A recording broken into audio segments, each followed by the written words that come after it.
Vishwanath and sons നമ്മുടെ സൂര്യ movie കണ്ടിറങ്ങിയിരിക്കുകയാണ്. ഇനി ഈ പടം ഭയങ്കര വർക്കായി. ചിലർക്കൊക്കെ വർക്കാവോ ഇല്ലേ എന്നുള്ളത് എനിക്കൊരു ഡൗട്ടുണ്ട്.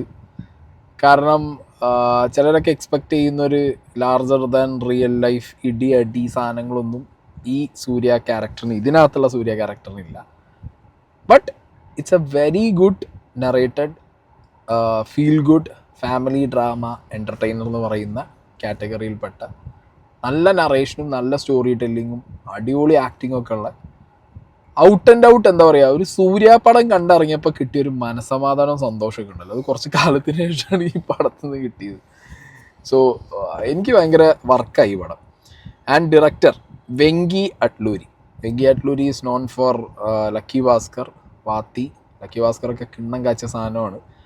സോ അങ്ങനെ തന്നെയാണ് ഇതിൻ്റെ റൈറ്റിംഗ് സൈഡും. പിന്നെ ഒരു KN വിജയകുമാർ എന്നുള്ളതൊക്കെ IMDbയിൽ കാണുന്നുണ്ട്. ബട്ട് വെങ്കി അട്ലൂരി ഇതിന് വെച്ചൊരു ബാക്ക് ഡ്രോപ്പ് ഉണ്ട്. അതായത് ഒരു ഭയങ്കര അൾട്രാ റിച്ച് പണക്കാരൻ്റെ വീട്ടിൽ നടക്കുന്ന ഒരു പരിപാടിയാണ്. നമ്മൾ ഇതിനു മുമ്പും പല സിനിമകളിലും ഈ അൾട്രാ റിച്ച് ഷെയ്ഡുള്ള പണക്കാരുടെ പടങ്ങളും അല്ലെങ്കിൽ അവരുടെ കുടുംബ സാധനങ്ങളും അവരുടെ ഫാമിലി വിഷയങ്ങളൊക്കെ നമ്മൾ കണ്ടിട്ടുണ്ട്. സിമിലർ കൈൻഡ് ഓഫ് സിനിമകൾ വന്നു പോയിട്ടുണ്ട്, വിജയിൻ്റെ ആണെങ്കിലും അല്ലു അർജുൻ്റെ ആണെങ്കിലും ഒക്കെ. പക്ഷേ ഇതെന്താ പ്രത്യേകത എന്നറിയോ? ഇതിന് ശരിക്കും ഈ ഒരു ultra rich background, family background ആവശ്യമാണ് ഈ സിനിമയ്ക്ക്. ഇതിൻ്റെ ക്യാരക്ടേഴ്സിന് അങ്ങനെ ഒരു സാധനം വേണം. പക്ഷേ അങ്ങനെ ഒരു അൾട്രാ റിച്ച് സാധനത്തിൽ ഇരുന്നിട്ടും അപരാധങ്ങളൊന്നും കാണിച്ചു കൂട്ടിയിട്ടില്ല. മനസ്സിലായോ? ഇമോഷൻസ് കണക്ട് ചെയ്യാൻ കൃത്യമാക്കി പറ്റിയിട്ടുണ്ട്. ഫാമിലി കണക്ഷൻസ് കാണിക്കാൻ കൃത്യമായി പറ്റിയിട്ടുണ്ട്. നമുക്ക് എവിടെയും ഒരു ലാർജർ ദാൻ റിയൽ ലൈഫ് സാധനമാണ് എന്ന് തോന്നുന്ന എലമെൻറ്റുകളൊക്കെ വളരെ കുറവ് എന്ന് പറഞ്ഞു കഴിഞ്ഞാൽ ഒരു 2%, 3% മാത്രമേ നമുക്കിങ്ങനെ ഓഹോ പൈസക്കാർ എന്നുള്ള ഫീലിംഗ് വന്നിട്ടുള്ളൂ. അല്ലാത്ത പക്ഷം ഓരോ കാര്യത്തിനും, ഇപ്പോൾ ഈ സിനിമയുടെ പേരിന് പോലും, വിശ്വനാഥൻ സൺസ് എന്നുള്ള പേരിന് പോലും ഒരു കൃത്യമായ മീനിങ് ഈ സിനിമ കണ്ടിറങ്ങുമ്പോൾ നമുക്ക് മനസ്സിലാവും. Vishwanath and sons. ഈ സൺസ് എന്നുള്ളിടത്താണ് സൂര്യയുടെ ക്യാരക്ടറും പിന്നെ സൂര്യയ്ക്കൊരു കുട്ടിയുണ്ട്. അങ്ങനെ പടം തുടങ്ങുമ്പോൾ തന്നെ ആദ്യം സൂര്യയുടെ ക്യാരക്ടറിനെ എസ്റ്റാബ്ലിഷ് ചെയ്യും, കൂട്ടത്തിൽ സൂര്യയുടെ അച്ഛൻ വിശ്വനാഥൻ്റെ ക്യാരക്ടറിനെ എസ്റ്റാബ്ലിഷ് ചെയ്യുന്നു, അമ്മ രാധികയുടെ ക്യാരക്ടർ എസ്റ്റാബ്ലിഷ്ഡ് ആവുന്നു. ആൻഡ് ഇതിൽ കുറേ അധികം പടത്തിലൊക്കെ കണ്ടുവന്നൊരു ലൈനുണ്ട്.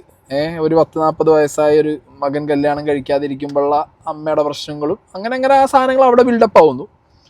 ഫസ്റ്റ് ഹാഫിൽ മമിത ബൈജു വരുന്ന സ്ഥലത്ത്, മമിത ബൈജുവിൻ്റെ ക്യാരക്ടർ മാഡി വരുന്ന സ്ഥലത്ത് മോനെ ഈ പടത്തിൻ്റെ ടോണ് തന്നെ മാറി. ടോണ് മാറുക എന്ന് പറഞ്ഞു കഴിഞ്ഞാണ്ടല്ലോ, അതുവരെ പടം ഒരു ഓക്കെ ആയിട്ട് പോയിരുന്ന സാധനം മമിത ബൈജു വന്ന് ഫസ്റ്റ് ഹാഫിൻ്റെ ഇൻ്റർവെൽ സീൻ ആയപ്പോഴത്തേക്ക് ഭയങ്കര രസമായി. കാരണം ആ കോംബോ ഭയങ്കര രസം. ഈ ഗജനി സിനിമയിൽ നമ്മൾ അസിനും സൂര്യയും തമ്മിലുള്ള ഒരു കോംബോ നമ്മൾ ഭയങ്കരമായിട്ട് എൻജോയ് ചെയ്തല്ലോ. ഇത് അതൊക്കെ അത്ര വരുമെന്ന് ചോദിച്ചു കഴിഞ്ഞാൽ എന്നാൽ മോശമല്ല, അതിൻ്റെ അത്രയും നല്ല എന്നാലും മോശമല്ല, ഭയങ്കര രസം. അമിത ബൈജു തകർത്തു. ആ ക്യാരക്ടർ എങ്ങനെയാണോ വേണ്ടത് ആ ക്യാരക്ടറിന് അവർ രക്ഷയില്ല അതിൽ പെർഫോം ചെയ്തു ഭയങ്കരമായിട്ട്. കാരണം ഇവർ തമ്മിൽ ഏജ് ഗ്യാപ്പ് ഉണ്ട്.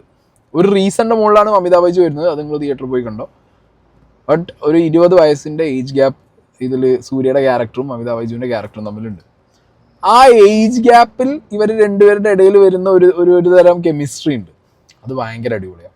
പിന്നെ ഈ സൂര്യയുടെ അമ്മ രാധിക ചെയ്ത ക്യാരക്ടറിൻ്റെ മുകളിലും ഈ മമിത ബൈജുവിൻ്റെ ക്യാരക്ടറൊക്കെ തമ്മിലുള്ള കുറച്ച് കോംബോ സീൻസും എല്ലാം കൊണ്ടും ഫസ്റ്റ് ഹാഫ് ഇൻ്റർവെൽ ആയപ്പോഴത്തേക്ക് ക്യൂരിയോസിറ്റി അല്ല, ബട്ട് ഇതെനിക്ക് എന്താവും എന്നുള്ളൊരു തിങ്കിങ് ഉണ്ട്. കാരണം ഫസ്റ്റ് ഹാഫിൽ തന്നെ ഇങ്ങനെ കുറച്ച് കാര്യങ്ങൾ ഹാപ്പനിങ് ആയി പോയി. ഇപ്പോൾ നമ്മൾ വിചാരിക്കും നല്ല ഗുഡ് നോട്ടിൽ കുറച്ച് എന്താ പറയുക സെറ്റായിട്ട് പോകുന്ന ഒരു ഹാപ്പിനെസ്സിൽ പോകുന്നൊരു ഫസ്റ്റ് ഹാഫ് എന്തെങ്കിലുമൊക്കെ ഒരു നമ്മളെ എന്താ പറയുക ഒരുമാതിരി ഇത് സെക്കൻഡ് ഹാഫിൽ എന്താ ഇങ്ങനെ ട്വിസ്റ്റ് കൊടുന്നിട്ടെ, അല്ലെങ്കിൽ അതെന്താ ഇങ്ങനെ സംഭവിച്ചേ എന്നുള്ള രീതിക്ക് വല്ലതും എഴുതി വെച്ചിട്ടുണ്ടോ എന്നുള്ളത് ചിന്തിച്ചു പോയി. ബട്ട് സെക്കൻഡ് ഹാഫ് ആണെങ്കിലും ഒട്ടും മോശമല്ലാത്ത രീതിയിലുള്ള കുറേ ഇമോഷണൽ സീനുകൾ. ഇതിൽ കുറേയൊക്കെ ഇമോഷൻ കുറേ ആൾക്കാർക്ക് കണക്റ്റ് ആയിട്ട്, എൻ്റെ ഒപ്പം പടം കാണാൻ വന്ന ലോകേഷിന് ഇമോഷൻ കണ്ട് കരച്ചിൽ കണ്ണിൽ വെള്ളം വന്നു എന്നൊക്കെയാണ് മൂപ്പര് പറഞ്ഞത്. അത്രമാത്രം ഉണ്ടോ എന്ന് എനിക്കറിയില്ല. വെള്ളം പക്ഷെ എനിക്ക് മോശം തോന്നിയില്ല കേട്ടോ. ഈ കണ്ണിൽ വെള്ളം വന്നില്ലെങ്കിലും ആ സീനുകളൊക്കെ ഭയങ്കര ടച്ചിങ് ആയിരുന്നു. നമുക്ക് അയ്യേ തോന്നില്ല. കാരണം ഇതിനകത്ത് ഒരു അച്ഛൻ മകൻ, അമ്മ മകൻ, പിന്നെ ഒരു ഇഷ്ടപ്പെടുന്ന 2 വ്യക്തികൾ തമ്മിലുള്ളത്. ബേസിക്കലി ഇതിലെ സൂര്യയുടെ അച്ഛന് വിശ്വനാഥന് 2 ഭാര്യമാരാണ്. സോ അങ്ങനെ കുറച്ചധികം കാര്യങ്ങൾ ഭയങ്കര എന്താ പറയുക കുഴപ്പമില്ലാത്ത രീതിയിൽ നന്നായിട്ട് തന്നെ, മോശം പറയാതെ തന്നെ അത് ഇമോഷനൊക്കെ വർക്കാക്കി കാണിക്കാൻ ഇവിടെ അഡ്ലൂരിക്ക് പറ്റിയിട്ടുണ്ട്. Okay, Venky Atluri as a director ഇത് നല്ല നല്ല നല്ല രീതിയിൽ നറേറ്റ് ചെയ്ത് കൊണ്ടുപോയി. പിന്നെ സൂര്യയുടെ ക്യാരക്ടർ, എൻ്റെ മോനെ ഇയാൾ ഇങ്ങനല്ലേ ഈ ടോണിൽ ഒരു ഫാമിലി മാനൊക്കെ ആയിട്ട് വന്ന് അഭിനയിക്കുന്നുണ്ടല്ലോ. ഇതിൽ ഇയാൾ കീപ്പ് ചെയ്തൊരു മെച്യൂരിറ്റി ഒക്കെ ഉണ്ട് ഈ ക്യാരക്ടറിന് വെച്ച ഒരു സാധനമൊക്കെ, ബോഡി ലാംഗ്വേജ്, മെച്യൂരിറ്റി, ആ വേ ഓഫ് ടോക്കിങ്. ഇതിൽ ഒരു സീനിൽ, ഏതാ സീനിൽ നിങ്ങൾ തിയേറ്ററിൽ പോയി കാണണം, ബെഡിൻ്റെ മുകളിൽ ഇരുന്നിട്ട് ചങ്ങായി കരയുന്നുണ്ട് അമ്മ എന്ന് വിളിച്ചിട്ട്. അതൊക്കെ ചില നടന്മാർ ഈ അമ്മ എന്ന് വിളിച്ച് കരയുമ്പോൾ ഉണ്ടല്ലോ അങ്ങനെ ക്രിഞ്ച് തോന്നും. പക്ഷെ ഇതൊക്കെ ഉണ്ടല്ലോ ഇയാൾ എക്സിക്യൂട്ട് ചെയ്ത രീതി നമുക്ക് അത് ഫീൽ ചെയ്യൂടെ. അമ്മ എന്ന് വിളിച്ച അല്ലേ, ഒരു സീനായിരുന്നു അല്ലേ, അമ്മ എന്ന് വിളിച്ചിട്ട് കണ്ണിന്ന് വെള്ളം വന്നിട്ട് കരയുന്ന ഒരു സാധനമുണ്ട് ബെഡിലിരുന്നിട്ട്. അതൊക്കെ ഭയങ്കര അടിപൊളി. അതുപോലെ ഒരു സീനിൻ്റെ അകത്ത് ഇവരെ ഒരു കോമ്പിനേഷൻ സീൻ ഉണ്ട്, മമിത ബൈജു സൂര്യൻ തമ്മിലൊരു കോമ്പിനേഷൻ സീൻ. അതിൽ മമിത ഇമോഷനാണ്. ഓക്കെ, മമിതയ്ക്ക് ആ ഒരു ഓവർ ഇമോഷൻ സാധനമുണ്ട്. ആ ഇമോഷൻ കണ്ടിട്ട് ഇമോഷൻ പുറത്ത് കാണിക്കരുത് എന്നുള്ളൊരു വാശിക്ക് നിൽക്കുന്ന സൂര്യയുണ്ട്. അതൊക്കെ സൂപ്പറായിട്ടല്ലേ, രണ്ടുപേരുടെ കോംബോ വർക്കൗട്ടായി, അടിപൊളി. വെറുപ്പിക്കുന്ന പാട്ടുകളില്ല എന്നുള്ളതാണ് ഇതിലെ ഒരു ഹൈലൈറ്റ്. ഉള്ള പാട്ടൊക്കെ ഡീസൻറ്റ് പാട്ടല്ലേ. ഫൈറ്റ് ആണെങ്കിലും ഉള്ള ഫൈറ്റ് മറ്റേ ലാർജർ ദാൻ റിയൽ ലൈഫ് സാധനമൊന്നുമല്ല. ഓക്കെ കുറച്ച് എക്സാജുറേറ്റഡ് ആണെങ്കിലും ഓക്കെ ഉള്ള കുറേ ഫൈറ്റുകളുണ്ട്. കോമഡിയൊക്കെ മമിത തന്നെയാണ് എക്സിക്യൂട്ട് ചെയ്ത് കൊണ്ടുവന്നത്. ഇതിന് കോമഡി ചെയ്യാൻ വേണ്ടി പുറത്തുനിന്ന് ഒരു കോമഡി നടനെ, സാധാരണ നമ്മൾ തമിഴ് പടത്തിൽ അത് കണ്ടിട്ടുണ്ട്, കോമഡി ചെയ്യാൻ വേണ്ടിയിട്ട് ഒരാളെ ഫിക്സ് ചെയ്തിട്ടുണ്ടാവും. ഇതിനകത്ത് അതില്ല. രാധികയുടെ കഥാപാത്രം, അതായത് അമ്മ കഥാപാത്രത്തിലൂടെയും മമിതയുടെ കഥാപാത്രത്തിലൂടെയും ഒക്കെ അവർ ആ സാധനം കോമഡിയുടെ എലമെന്റ്സ് അങ്ങനെ കൊണ്ടുപോയിട്ട് അത് നല്ല രീതിയിൽ വർക്കൗട്ടായിരുന്നു ആ സാധനങ്ങളൊക്കെ. എസ്പെഷ്യലി മമിതയുടെ കുറേ കൗണ്ടേഴ്സൊക്കെ ഭയങ്കര ക്യൂട്ടായി തോന്നി. അപ്പോൾ സെക്കൻഡ് ഹാഫ് അങ്ങനെ കുറച്ചധികം ഇമോഷൻസും കാര്യങ്ങളൊക്കെ ആയി, ഫാമിലി ബന്ധം, അതിൻ്റെ കുറച്ച് കാര്യങ്ങളൊക്കെ പറഞ്ഞു പോയി. ടുവേർഡ്സ് ദ എൻഡ് പടം ഒരു വളരെ നല്ല ഗുഡ് നോട്ടിൽ അല്ലേ, വളരെ പോസിറ്റീവായ വളരെ ഗുഡ് നോട്ടിൽ കൊണ്ടുവന്ന് പടം എൻഡ് ചെയ്തു. എനിക്ക് വർത്ത് വാച്ചിങ് ആയിട്ടാണ് ഫീൽ ചെയ്തത്. ഞാൻ കുറച്ച് കാലമായിട്ട് സൂര്യ പടങ്ങൾക്ക് എനിക്ക് അത്ര വർക്കല്ല കുറേ പടങ്ങൾ. ഇപ്പോൾ ലാസ്റ്റ് ഇറങ്ങിയ പടം അടക്കം എനിക്ക് വർക്കല്ല. ബട്ട് ദിസ് വൺ ഇത് കൊള്ളാം. കാരണം ഇതിനകത്ത് എന്താ പറയുക, ഇതിനകത്ത് നമുക്ക് ആ ഒരു ഫീൽ ഗുഡ് എലമെന്റ് ഉണ്ട്. ഫീൽ ഗുഡിന് വേണ്ടി എടുത്ത പടത്തിൽ ഫീൽ ഗുഡ് എലമെന്റ് വളരെ വൃത്തിക്ക് വർക്കൗട്ട് ആയിട്ടുണ്ട്. പിന്നെ ഇതിനകത്ത് ക്യാമറ ഫ്രെയിംസ് വെച്ചത്, കാരണം ആ വീട് ഇവർ അൾട്രാ റിച്ച് ആണ്. ആ റിച്ച്നെസ് നമ്മളെ കാണിക്കണമെങ്കിൽ ഇതിൽ ഉപയോഗിച്ച വണ്ടികൾ, ആ വീട്, ഇതിൻ്റെയൊക്കെ ഒരു മാസീവ്നെസ് കാണിക്കണം. കാരണം ഞാൻ ആദ്യം ആലോചിച്ചിരുന്നു ഇത്ര അൾട്രാ റിച്ച് എന്തിനാണ് ഇതിനെ കാണിക്കേണ്ടത്, അപ്പോൾ അതിനെന്തെങ്കിലും എലമെന്റ് ഉണ്ടോ എന്ന് വിചാരിച്ചിരുന്നു. ഉണ്ട്. മമിത ബൈജുവിൻ്റെ ക്യാരക്ടർ എൻ്റർ ആകുമ്പോൾ ആ അൾട്രാ റിച്ച്നെസ്സിനോട് തോന്നുന്നൊരു വാവ്നെസ് ഒക്കെ കാണിക്കാൻ അത് അത്രയും വലുത് വേണം.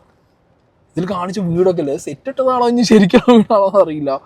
ഭീകര വീട് എന്ന് പറഞ്ഞാൽ വെഡിങ് നടക്കുന്ന, മറ്റേ ഇതിൽ സെക്കൻഡ് ഹാഫിൽ ഒരു വെഡിങ് നടക്കുന്ന സാധനം ഊട്ടിയില്ല, സ്ഥിരം സാധനം, ഊട്ടി മാൻഷൻ. സെറ്റപ്പ് ഒക്കെ അടിപൊളിയാ. പിന്നെ സിനിമാറ്റോഗ്രാഫി നിമിഷ് രവി മറ്റേ നിമിഷ് രവിയാണോ? അല്ല, ലക്കി ഭാസ്കറിന്റെ നിമിഷ് രവി തന്നെ, യെസ്. അപ്പോൾ സിനിമാറ്റോഗ്രാഫി എടുത്ത് പറയണം ഇതിനകത്ത് അല്ലേ, നല്ല ടോണിൽ നല്ല രീതിയിൽ ചെയ്തിട്ടുണ്ട്.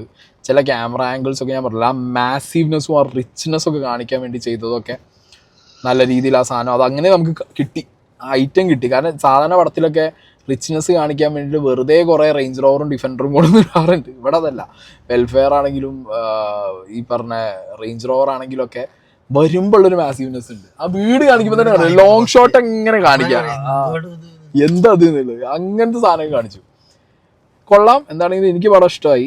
ഒരു ഓവറാക്കാതെ ഒരു പണക്കാർ വീട്ടിലെ പ്രോബ്ലങ്ങൾ വളരെ മിതത്വത്തോടു കൂടി അവതരിപ്പിക്കാൻ പറ്റിയിട്ടുണ്ട് ഡയറക്ടർക്ക്. ആൻഡ് സൂര്യയുടെ പെർഫോമൻസ് ഏറ്റവും അടിപൊളിയായിട്ട് എനിക്ക് തോന്നിയത് ഇതിൽ മമിത ബൈജു ആണ്. മമിത ബൈജു കുറേ പോവും മോനെ.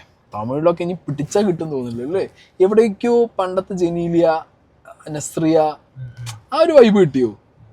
അങ്ങനത്തെ ഒരു കൈൻഡ് ഓഫ് വൈബ്രൻ്റ് ആയിട്ടുള്ള കുറേ ഇങ്ങനത്തെ ക്യാരക്ടേഴ്സ് ചെയ്യാൻ അടിപൊളിയാണ് മമിത, നന്നായിട്ട് ചെയ്തിട്ടുണ്ട്.